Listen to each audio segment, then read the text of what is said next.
So like perfect example. So some dude, Rob Will, he goes, Roland, you're describing a losing strategy. How? What I'm literally describing is how you actually win. Not only that, that's what Stephen K. Bannon said. Right. I mean, that, like literally, there's another guy, some guy, Rayford. I never hear you discuss reparations. Okay, Rayford, this is very simple. How are you going to get it? Rayford, I can't tell you. Rayford, you can't even describe it. And I'm just going to give you a very basic primer here. The U.S. Constitution states that any bill regarding monetary begins in the House. The bill begins in the House. Who controls the House? Republicans. Republicans. Rayford, can you name me one Republican that supports reparations? Take your time. So what are we now about to happen, Rayford? Oh, by the way, the House has to pass it. The Senate has to pass it. The president has to sign it.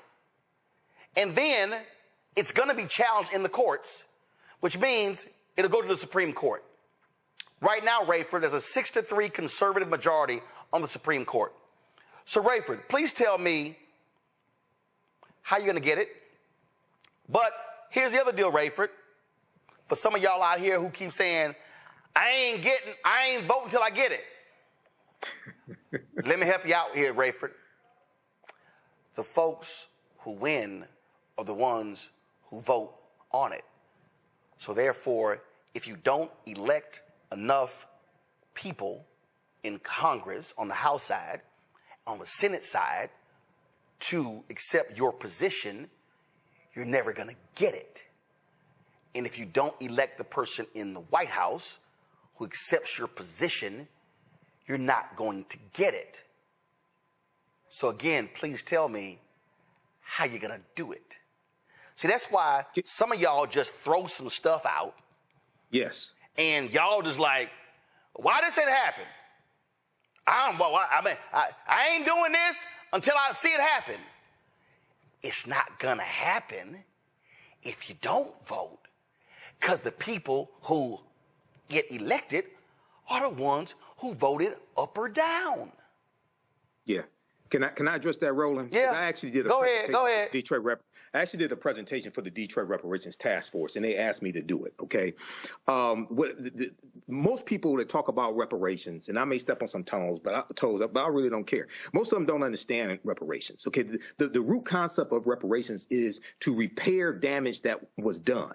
Okay, you first have to analyze the actual damage that was done and the laws and policies put in place that inflicted the harm to understand what you're trying to repair. The structural inequities that exist today, they are the legacy of slavery. Okay, when you deal with the 8-to-1 racial wealth gap, when you deal with the home ownership gap, things of this nature, when you deal with the legacy of African American farmers losing their land, things like this because they were discriminated against from the U.S. Department of Agriculture, et cetera. When you look at the $2.2 billion that went to African American farmers and farmers of color that was in the Inflation Reduction Act to start to address decades of discrimination. That is part of repairing the damage.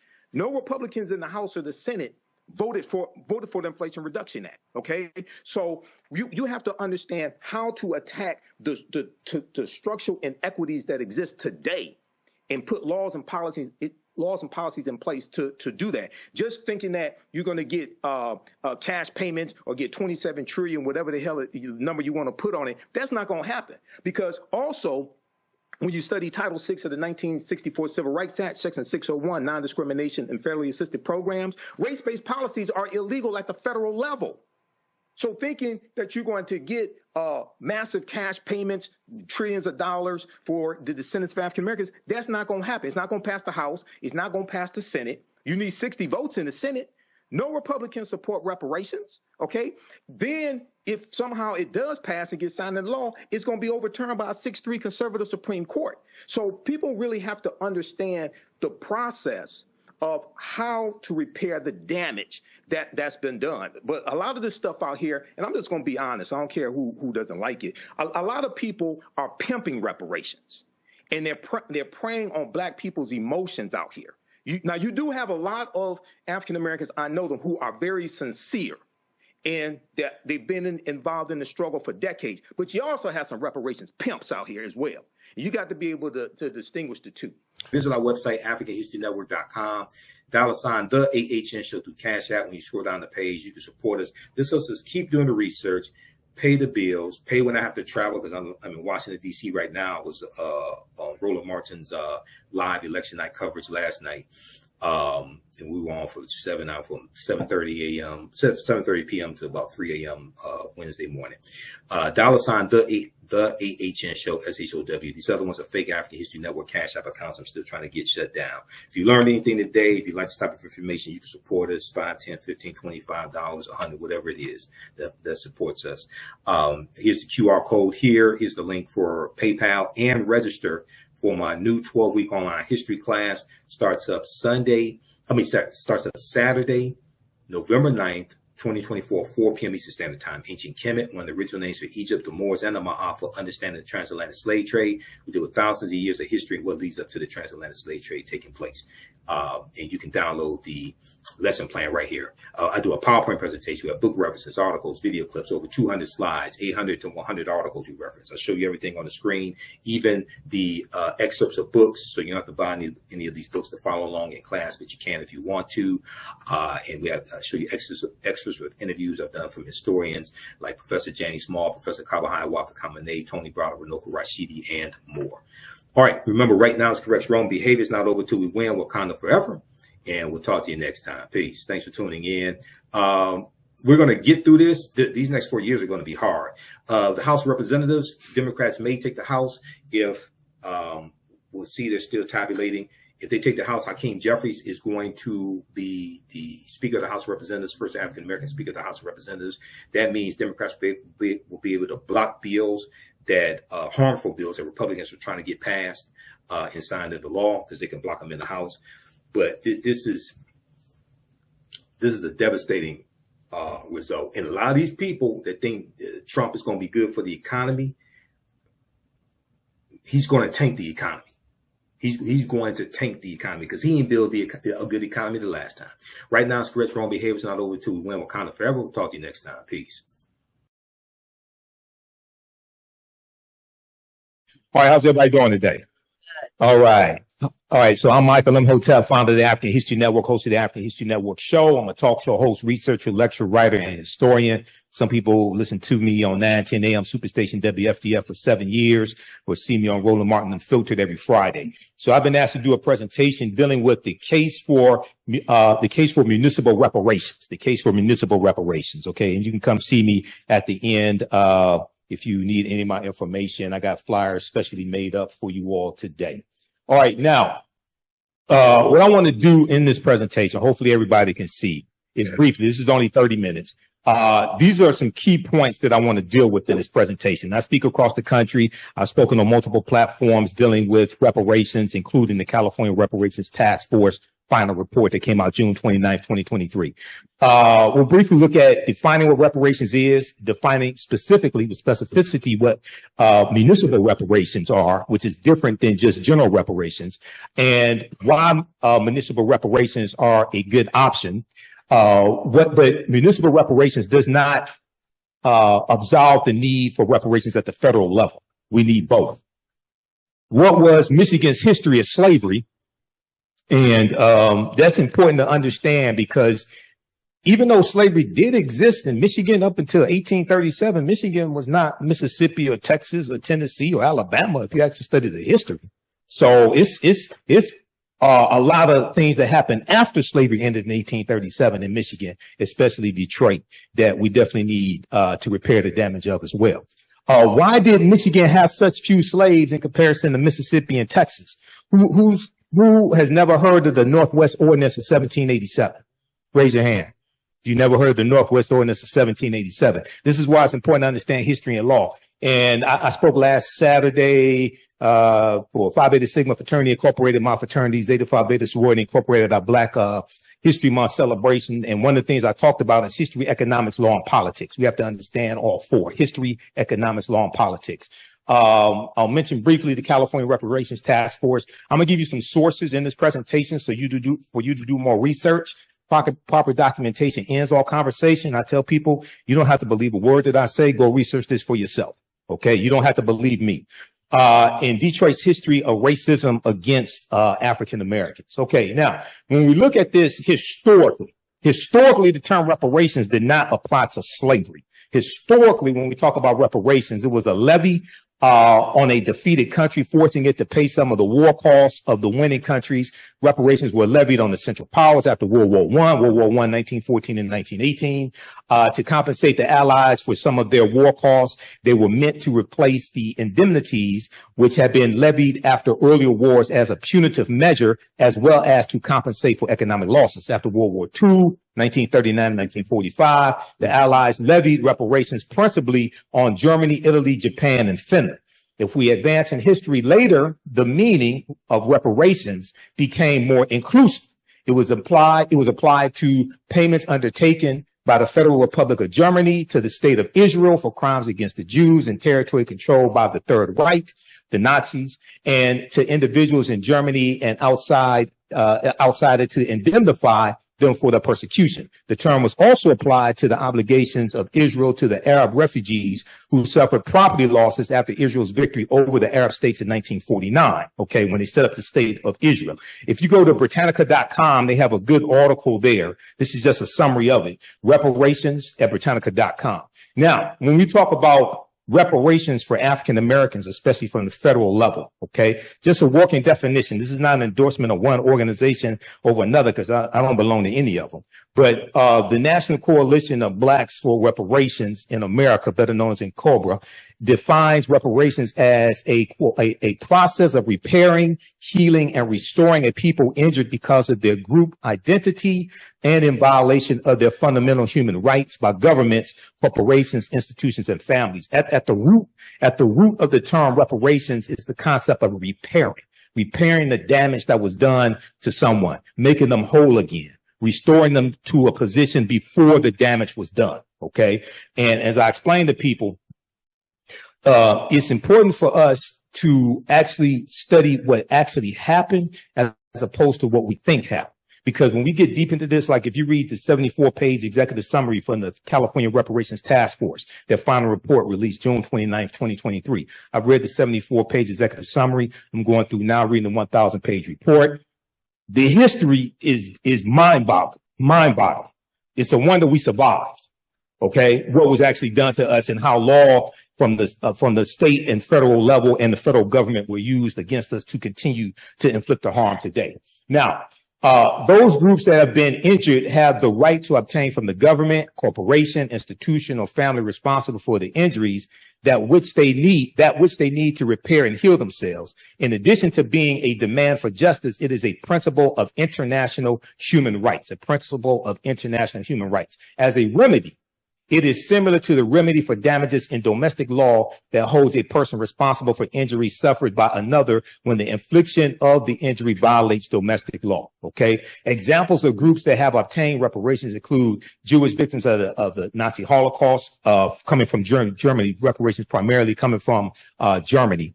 They put about $90 billion in a pension fund. Okay, for Jewish Holocaust survivors.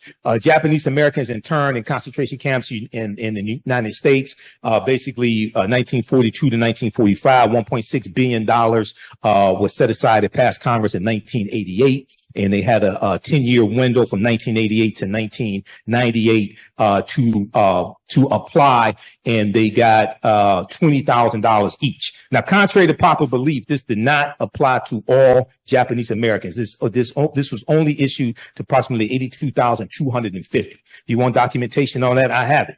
And that only applied to the Japanese Americans who were actually survivors of the internment camps, or those who had to evacuate. It did not apply to all Japanese Americans in the United States from 1998 to 1998. Alaska Natives for land, labor, and resources taken victims of the massacre in Rosewood, 1923, January 1923. Whole town of about 200 African Americans was wiped out. That land was taken, and the city of Rosewood was removed from the maps. if you study the history, John Singleton directed a movie in 1997 called Rosewood. Excellent movie. A lot of fiction in it, but excellent movie. Rosewood, Florida, and their descendants, Native Americans as a remedy for violations of treaty rights and political dissenters in Argentina and their descendants. Now, one of the things that has to be, and I'm going to continue with this presentation, but when we talk about Native Americans, for some reason, people keep leaving out the Black Freedmen and Indian treaties of 1866, which applies to Black people. And many of our ancestors were in those treaties, getting benefits, getting land, members of Native American nations like the Creek Indian Nation that founded Tulsa, Oklahoma in 1834. And when they went into Tulsa on the Trail of Tears, they took their Black slaves with them. Those treaties are still in effect today. And for some reason, we ain't trying to enforce those, except for Demario Solomon Simmons and Dr. Claude Anderson. But I don't understand why we not trying to enforce laws that are still on the books now being enforced for the Choctaw, Chickasaw, Creek, Cherokee, and Seminole Indians. So you can go to Incobra's official website as well, official IncobraOnline.com for more information on this. Once again, this is not an endorsement on one reparations group over another. I don't belong to any of them. I'm just here doing a presentation. Okay, now.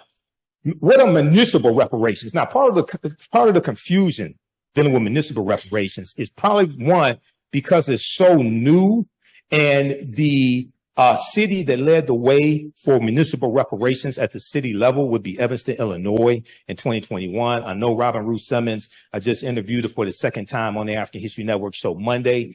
This past Monday, she was the alderwoman at the 5th Ward alderwoman who spearheaded this reparations initiative in Evanston, Illinois.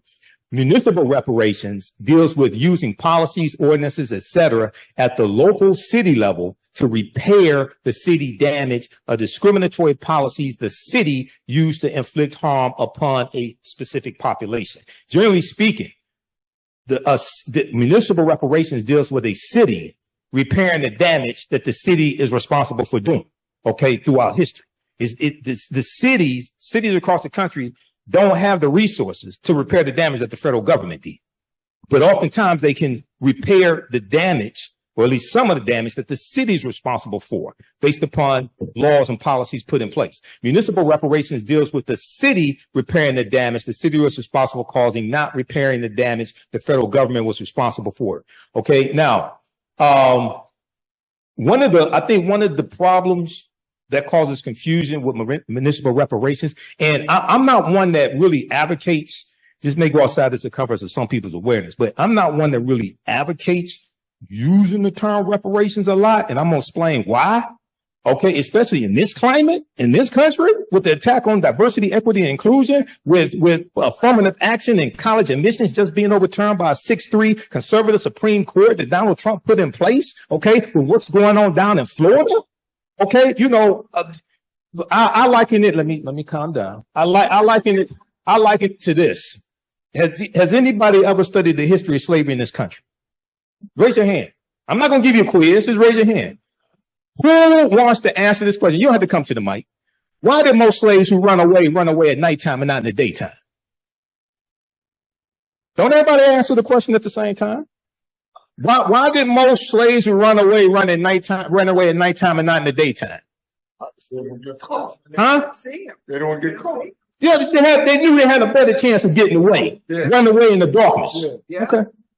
All right. Now, in the case of Evanston, Illinois, they did not have a history of slavery, but they did have a rampant history of housing discrimination. Now, in preparation for my first interview with Robin Ruth Simmons, I read a lot of that 70-page harm report that the local historian Dino Robinson put out because he was commissioned by city council. So anybody thinks you can do reparations without doing a harm report, I'll beg to differ with you on that. Okay. Now, what they found, you see, the state of Illinois abolished slavery in 1818.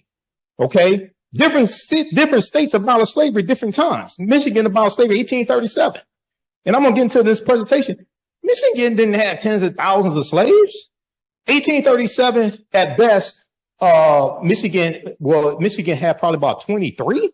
Yeah. In 1837, about 73 in 1773. Mississippi had 430,000 in 1860. So don't take this the wrong way, but when I hear people, and I speak across the country, and I'm on platforms across the country, when I hear people talking about slavery in Detroit, yeah, the Underground Railroad, Second Baptist. My mother's a historian of the Underground Railroad. Yeah, it was slavery here. This ain't Texas. Texas had 250,000 slaves in June of 1865 when Major General Gordon Granger goes into Texas to deliver General Order Number 3, which is why you commemorate June 19th. We don't even understand the history of June 19th because that wasn't the last day. Delaware and Kentucky didn't abolish slavery till December 18th, 1865.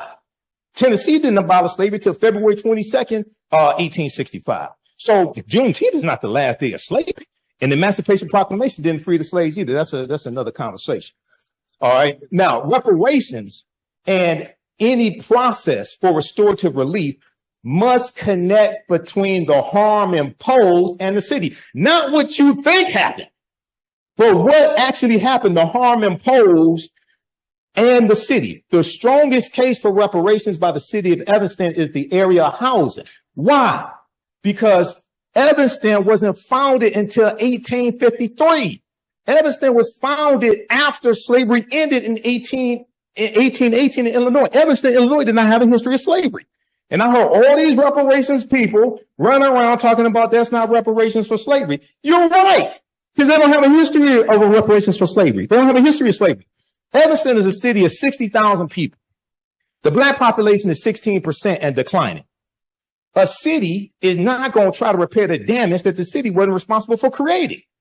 You got to go to the federal government for that. And so you got to understand, so this is why, see, my teachers, Dr. Leonard Jeffries, Professor James Small, Professor Kaba Hiawatha Kamene, taught me how to do a systems analysis. Okay, this is why a lot of this stuff out here you don't see me involved in. Because I already know I ain't going to go anywhere. Because I'm listening. And I'm like, okay, the plan that you're laying out to try to get to where you say you want to get to, that's not going to get you there because you haven't properly analyzed the problem. All right, so the strongest case for reparations in the city of Evanston is the area housing where there is sufficient evidence showing the city's part in housing discrimination as a result of the early city zoning ordinances in place between 1919 and 1969 when the city banned housing discrimination, 1969 after the Fair Housing Act of 1968. Now, you got some people who say, well, we need a anti-black hate crime bill. Okay, well, that sounds good, but Title VI of the 1964 Civil Rights Act, Section 601, non-discrimination fairly assisted programs is why race-based policies are illegal at the federal level. And I learned this when I was on a committee to write an executive order for the city of Detroit and the Kwame Kilpatrick administration. And our corporate counsel, Chair McPhail, our very first meeting, because it took us 13 months to get this done, because it was much more complicated than we thought. Once we got in, took everything apart, and realized what we were dealing with, it took us 3 times as long to get this completed. And she told us at our very first meeting, she said it's illegal for us to write policies that are only for black people in the city of Detroit. But what we can do is we can write policies for Detroit-based residents, which would disproportionately help African Americans. You have the same thing at the federal level. Go to archives.gov. Anybody ever read the 1964 Civil Rights Act? Like the whole act. Go to archives.gov, because I go read this stuff. I go study these laws. This is why you hear me talk about political self-defense. If everything they do to us, they use the law to do it. And then when they get caught breaking the law, they go hire an attorney at law to defend them in the court of law. So doing a systems analysis, that would tell me we need to understand the law better than they understand the law and know how to disarm them of that weapon. That's political self-defense. All right, now go to because this is on the City of Evanston, Illinois website. All this information dealing with what they did. You can read that. cityofevanston.org. Okay. All right. Now, compared to federal and state governments, courts, or private institutions, municipalities are the most suitable for reparations. Most suitable for reparations at the local level. Here's why. 2 reasons why. Of the various levels of government, they are the proper locus for 2 reasons.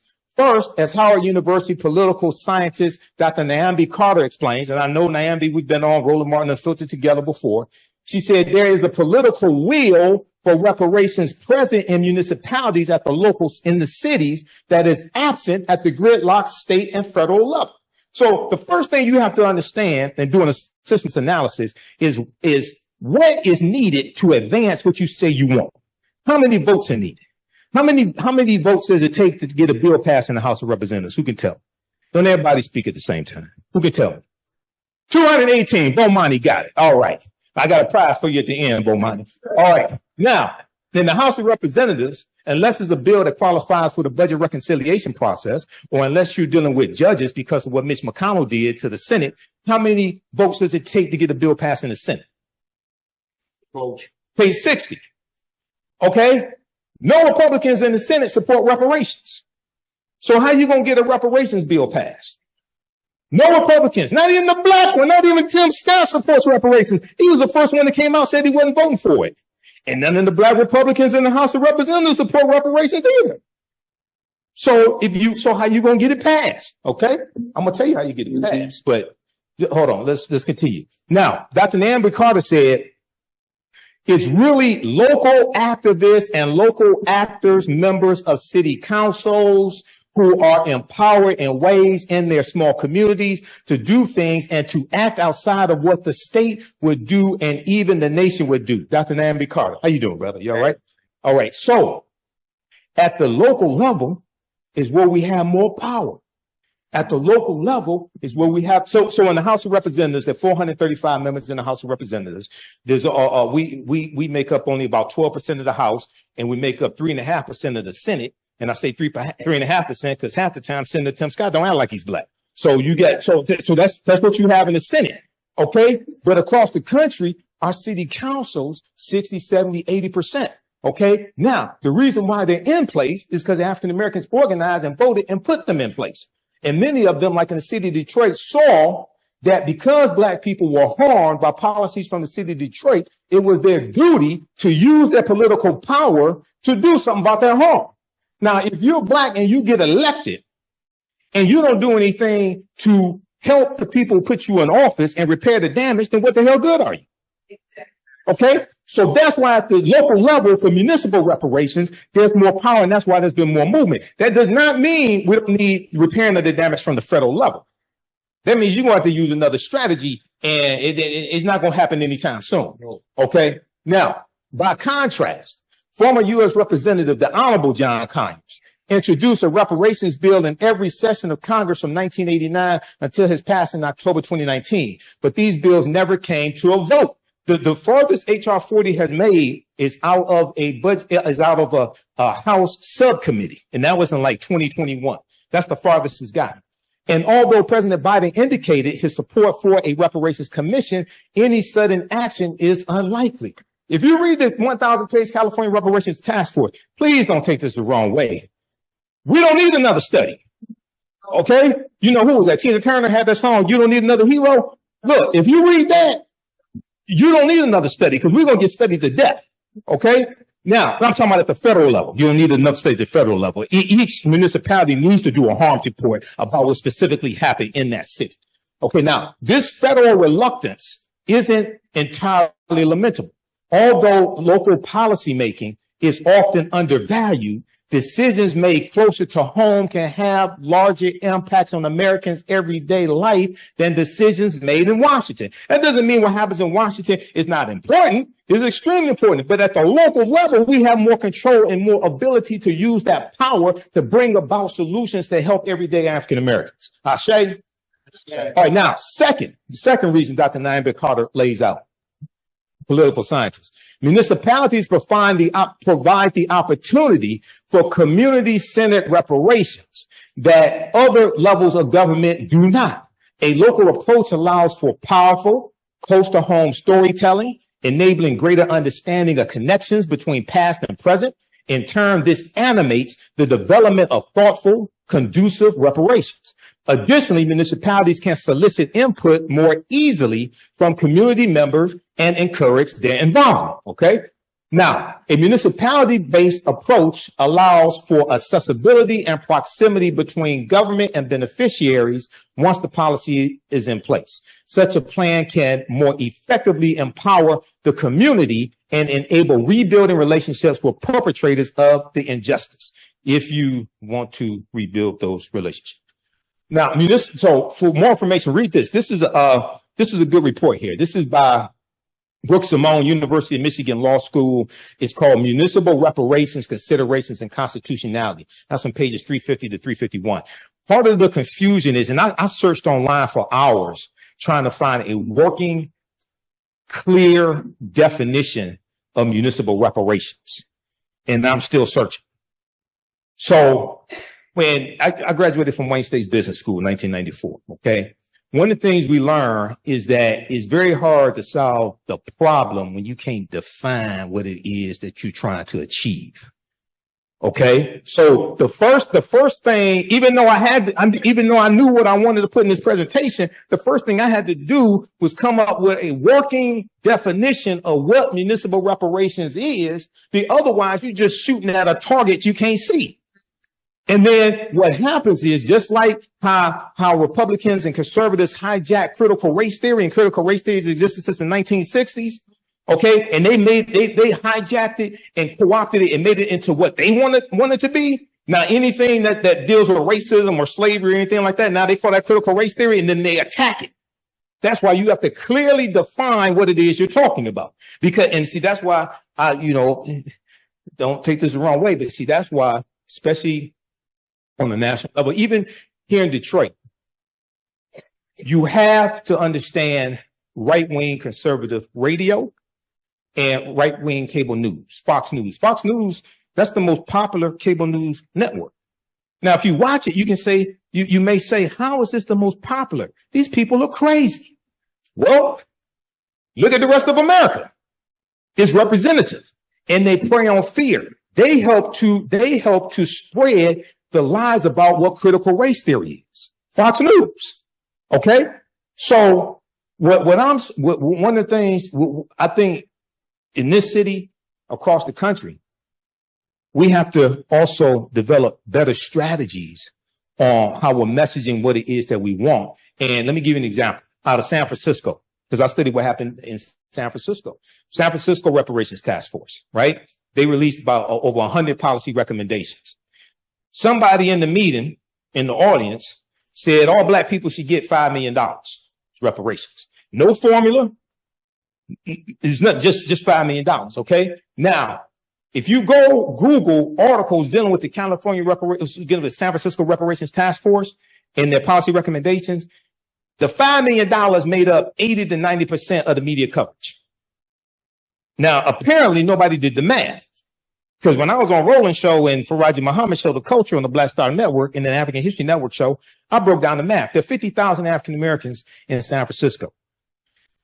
When they put together their stipulations, requirements, because see, the state of California also has a similar law like the federal government where race-based policies are illegal. That's why the California Reparations Task Force had to structure theirs based upon lineage as opposed to race, because it's illegal. And they want to make sure anything that gets passed by the state assembly does not get overturned in courts. Because if conservatives sued to overturn President Biden's executive order on student loans, and if you had Roe versus Wade overturned by a 6-3 conservative Supreme Court, you think there won't be lawsuits regarding this?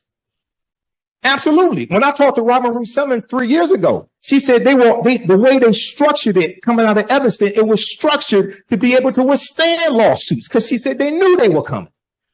So San Francisco, if 20,000 African Americans get $5 million, that's $100 billion. $100 billion is 7 times the annual budget of the city of San Francisco that has an annual budget of $14 billion and was facing a 2-year projected budget shortfall of $728 million. And African Americans are 6% of the population of San Francisco and 6% in the state of California. So I have the video because I talked about this on my show. There was one city councilman from San Francisco. He was interviewed by a local news station, and they were talking about the $5 million. And he said, we got over 100 policy recommendations. I'll be happy to talk about those. The right newscasters want to talk about the $5 million. They want to deal with fantasy, because what they do is co-opt something, right? Make it into what they want it to be, and then attack it to make sure you don't get. This is how they've attacked critical race theory. Okay, critical race theory is not taught in K through 12. not according to Moms for Liberty, not according to Fox News. So we have to be careful of this. All right, Michigan's history of slavery. Well, I'm on time. Oh, Lord. Michigan's history of slavery, okay? Historian Tia Mills, a professor in the Department of Afro-American and African Studies, and the 2011 recipient of the MacArthur Foundation Genius Grant. She cited in this article here, and I'll give you the name of it in just a second, but very quickly. Slavery in Detroit grew out of the bustling fur trade when the settlement was under French control. So Detroit, founded by the French, 1701, right? We learned that in elementary school, okay? The early censuses hosted by Tia Mills and her students revealed the number of slaves steadily increased through the years. Records from 1773 show there were 73 slaves in Detroit. Detroit ain't Mississippi, even though a lot of our people, my dad came from Mississippi, his family. Detroit is not Mississippi. By 1782, the number of African slaves more than doubled to 170, not 170,000, not 17,000, 170. Even after the Northwest Ordinance of 1787 took effect clearly prohibiting slavery. And in the Northwest Ordinance, everybody research this, it says neither slavery nor voluntary servitude shall exist in the territory, because that's where the language from the 13th Amendment comes from, the Northwest Ordinance of 1787. And that wasn't created to re-enslave black people. We haven't studied the history of what happened. Slaveholders found loopholes in the language and continued as though nothing had changed. But look at what happened. And I'm going to skip some of this here. Okay, Jay Treaty 1793, in 1795, Detroit nearly had 300 African slaves. Read this article, Detroit's Dark Secret Slavery, Michigan Today, UMICH.edu. That's Michigan University, University of Michigan. The 1830 U.S. Census showed 32 slaves living in the Michigan Territory, because Michigan is not a state in the Union until 1837. 32 slaves in the Michigan Territory, because the Northwest Ordinance of 1787, what it did was it abolished bringing slaves into what was known as the Northwest Territory, Michigan, Indiana, Illinois, Wisconsin, and part of Massachusetts. All right. That's why Michigan has low levels. Also, the climate in Michigan and Michigan was not, slavery was not essential to the economy of Michigan, whereas slavery was essential to Mississippi because the number one cash crop was cotton, especially after 1793. Okay, now, according to the terms of, no, skip over that. Let's go to this here. Although the treaty seemed to violate the Northwest Ordinance of 1787, which prohibited slavery northwest of the Ohio River, the original settlers in the region were allowed to retain their slaves since they were considered private property. Michigan's territorial judge, August B. Woodward, that Woodward Avenue is named after, in Detroit, mandated that no new slaves could be introduced into the territory, and gradually those who remained would either be emancipated or die, so that by 1837, when Michigan became a state in the Union, and they had a new state constitution that was created, there were only 3 slaves residing in the state of Michigan. Okay, once again, yes, harm was done. Okay, but most of that is done after slavery ends in the state of Michigan. Okay, now let's skip over all this here. Slavery, let's look at this. How many African slaves were in Mississippi? Let's compare Michigan to Mississippi. Slavery grew rapidly in Mississippi during the decades before the Civil War, 1861 to 1865. By 1860, Mississippi's enslaved population was well over 430,000. While there were only 350,000 white people in the state of Mississippi, yet most white people were not slaveholders, and even those who were, other than plantation owners, enslaved fewer than 10 African people. The state's economy was primarily based on the production of cotton, especially after 1793, when Eli Whitney creates the cotton gin. You have copies of the cotton gin, and then 1803, you have the Louisiana Purchase that doubles the territory of the U.S. and gives the U.S. more land to plant crops, which increases the need for enslaved African people. Let's skip over that, the rest of it. What about Texas? We celebrate June 19th, Juneteenth. In Texas, slavery had continued as the state experienced no large-scale fighting or significant presence of Union troops. Texas was a safe haven for slaveholders, so there were very few battles during the Civil War in Texas. So slaveholders from Mississippi, Alabama, Georgia would take their slaves into Texas. Okay, Texas had 250,000 enslaved Africans in June of 1865. All right. Now, although emancipation didn't happen overnight for everyone, in some cases, enslavers withheld the information until the harvest season. The next harvest season, celebrations broke out among newly free Black people, and Juneteenth was born. Read this article from history.com, official website of the History Channel. What is Juneteenth? Juneteenth and slavery in Texas. Okay. Now, read this article here dealing with the California Reparations Task Force. There's a link in the article to the full report as well as the 74-page executive summary. California Reparations Task Force releases final set of recommendations, June 29, 2023, CNN. Okay, now I'm going to skip over some of this here, skip over that. The task force hired, the California Reparations Task Force hired a panel of experts, including economists, to calculate what Black Californians have endured. Through their formula, because they created a formula to do this. They determined that an eligible person could be owed up to $1.2 million. The formula includes dollars lost because of race-based health disparities, mass incarceration, housing discrimination, unjust land seizure, and other harms that have major impacts on Black Californians. California, even though they've identified somewhere between 1,500 to 4,000 enslaved people from 1850, when California becomes a state in the Union, to 1860, California ain't Mississippi, Texas, Alabama, Tennessee. California doesn't have a huge slave population either, but they have a deep history of segregation, housing discrimination, voter suppression, all those things, something similar to what happened here in the city of Detroit as well and the state of Michigan.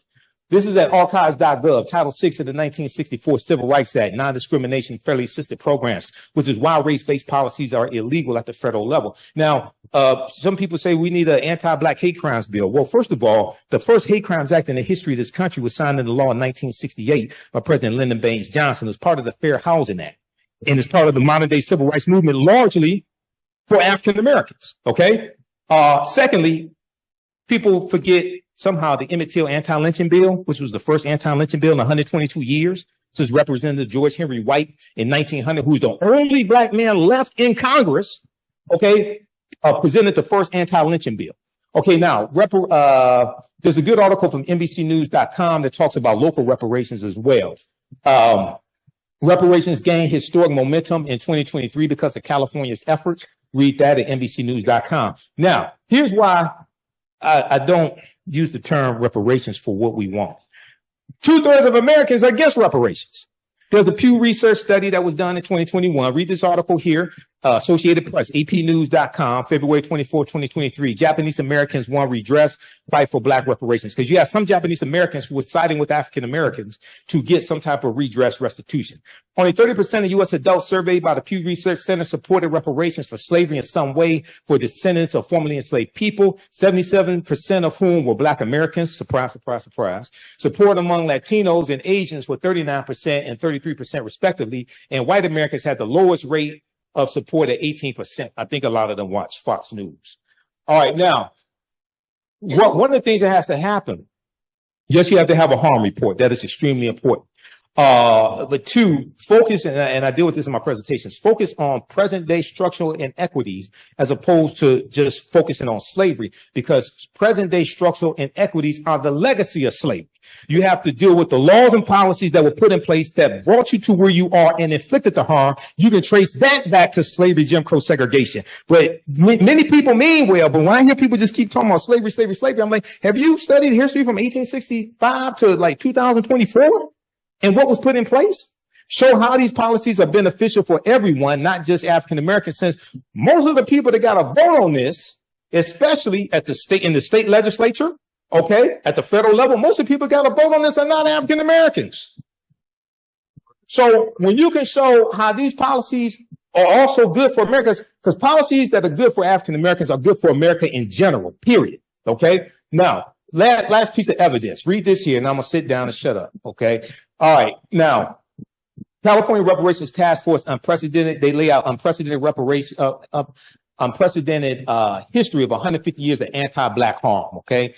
And if we look here, the California report covers not just the immediate impact of enslavement, 246 years in the U.S., but also the harms of decades of political neglect, finding that there has been sustained damage to generations of Black Americans. The damage has had a lasting effect on the political, economic, social, physical, mental, and cultural well-being of Black people. Now, what they do, they break it down into 12 harms. They tell you in the executive summary and the introduction, it's more than 12 harms that have happened, but they focus on the 12 harms. They lay out the history of what happened, and then the 115 policy recommendations are designed to repair the damage of the 12. Enslavement, racial terror, political disenfranchisement, housing segregation, separate and unequal education, racism and environment and infrastructure, pathologizing the Black family, control over creative, cultural, and intellectual life, stolen labor and hindered opportunity. So a lot of that deals with in prisons, especially privatized prisons. Okay. Now, California did abolish privatized prisons right around 2020.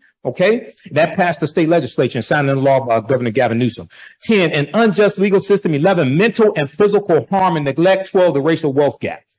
The average 71-year-old African-American Californian has lost $1.2 million over the course of their lifetime. After 2 years of study, the California Reparations Task Force released an almost 1,100-page report that examines the historical atrocities committed against descendants of enslaved African-Americans in California and across the United States. We hired 5 economists and public policy experts to help us determine the pure monetary losses of the African American community since statehood. To calculate those losses, the team assessed multiple harm areas, including mass incarceration and over-policing, health harms, housing discrimination, and the devaluation of Black businesses. Our recommendations are not just about cash payments. That's just one of many recommendations that really are aimed at improving the quality of life of descendants of slaves in the state of California. The task force made nearly 120 policy recommendations, ranging from cash payments to improving educational opportunities to increasing access to green spaces in African American communities. Under international human rights law, there are 5 forms of reparations. So compensation or cash payments is just one, necessary element. But there's also 4 other elements like rehabilitation, so that can look like free healthcare, establishing wellness centers in African American communities, restitution, satisfaction. So that looks like a formal apology, for instance, for California's role in slavery and exclusionary public policy after slavery. And then the 5th form of reparations is guarantees of non-repetition. So that gets at more structural and policy reform. If you thought California didn't have enslavement, you're not alone. Moore says it's a common misconception. And while California was admitted to the Union in 1850 as a so-called free state, there were over 2,000 Black people who were enslaved in California.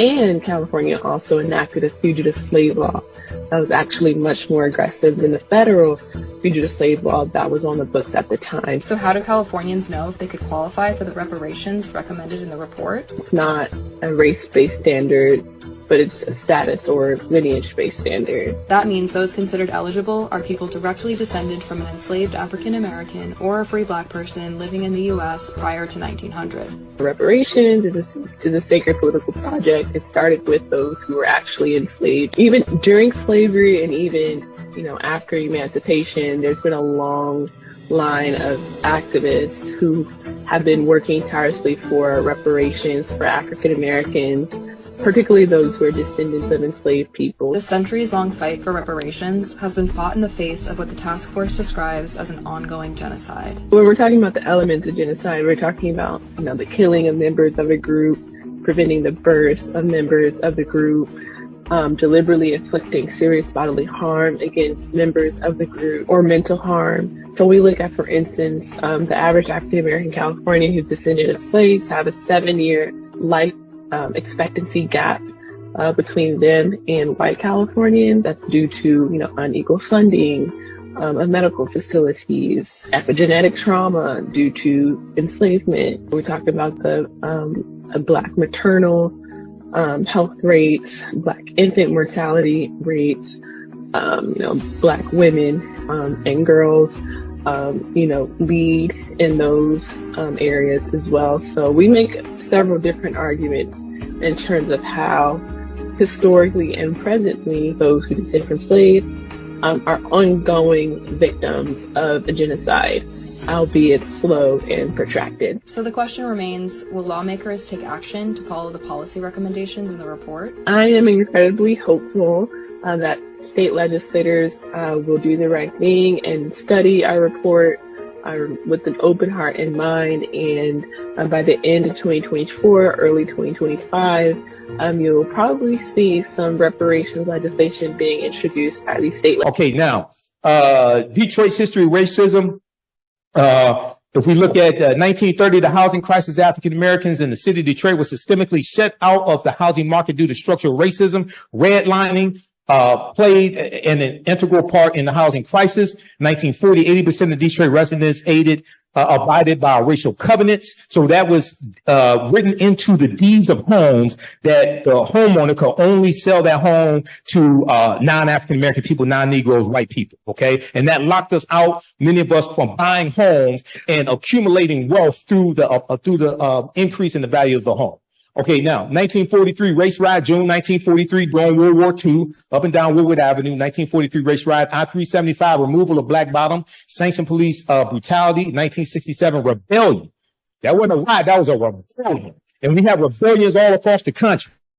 1990, 1995, takeover of Detroit public schools, Detroit bankruptcy as well, also over assessing on property taxes. And when you study the history of that, that's one of the ways our land has been stolen from us. I got an article from the Washington Post dealing with African Americans. The value of our property taxes are oftentimes over assessed. Okay. And this has happened across the country. All right. Now, lastly, this article right here, this proves my point here. This is a study from Citigroup Bank. Racism has cost the U.S. $16 trillion. This article is from CBSNews.com, September 23rd, 2020. This article deals with how over a 20-year period of time, not 246 years, just from the year 2000 to the year 2020, racism has cost the U.S. economy $16 trillion. They break it down three ways. One, black workers have lost $113 billion in potential wages over the past 2 decades because they could not get a college degree. Two, the housing market lost $218 billion in sales because black applicants cannot get home loans. Three, about $13 trillion in business revenue never flowed into the U.S. economy because African-American entrepreneurs could not get access to bank loans. Then they go on to tell you, what's more, the U.S. could have $5 trillion in gross domestic product over the next 5 years if those gaps, which are laws and policies and others, were closed today, the study indicated, which means when you do good by us, that helps everybody. When you help repair the damage that's been inflicted upon African Americans, that helps everybody. There too, Stephen Biko, one of our great South African freedom fighters, said the most potent weapon in the hands of the oppressor is the mind of the oppressed. We must take our minds back, and we do not ask permission to do it. All right, that's going to do it. I'm going to wrap up there. From Imhotep and Santi Sana, thanks for your attention. Visit our website, AfricanHistoryNetwork.com. $ the AHN show through Cash App. When you scroll down the page, you can support us. This helps us keep doing the research, pay the bills, pay when I have to travel, because I'm in Washington, D.C. right now. I was on Roland Martin's live election night coverage last night. And we were on for 7:30 a.m., 7:30 p.m. to about 3 a.m. Wednesday morning. $ the AHN show, SHOW. These other ones are fake African History Network Cash App accounts I'm still trying to get shut down. If you learned anything today, if you like this type of information, you can support us, $5, $10, $15, $25, $100, whatever it is that supports us. Here's the QR code here. Here's the link for PayPal, and register for my new 12-week online history class. Starts up Saturday, November 9th, 2024, 4 p.m. Eastern Standard Time. Ancient Kemet, one of the original names for Egypt, the Moors, and the Ma'afa, understanding the transatlantic slave trade. We deal with thousands of years of history and what leads up to the transatlantic slave trade taking place. And you can download the lesson plan right here. I do a PowerPoint presentation. We have book references, articles, video clips, over 200 slides, 800 to 100 articles we reference. I'll show you everything on the screen, even the excerpts of books. So you don't have to buy any of these books to follow along in class, but you can if you want to. And we have show you extras with interviews I've done from historians like Professor Janie Small, Professor Kabahai, Walker Kamenei, Tony Browder, Runoko Rashidi, and more. All right. Remember, right now is correct wrong behavior. It's not over till we win. Wakanda forever. And we'll talk to you next time. Peace. Thanks for tuning in. We're going to get through this. These next 4 years are going to be hard. The House of Representatives, Democrats may take the House if we'll see they're still tabulating. If they take the House, Hakeem Jeffries is going to be the Speaker of the House of Representatives, first African American Speaker of the House of Representatives. That means Democrats will be able to block bills that harmful bills that Republicans are trying to get passed and signed into law, because they can block them in the House.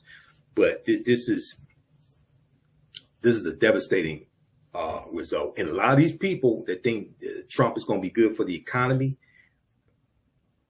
he's going to tank the economy. He's going to tank the economy because he didn't build a good economy the last time. Right now, it's correct wrong behavior is not over till we win Wakanda forever.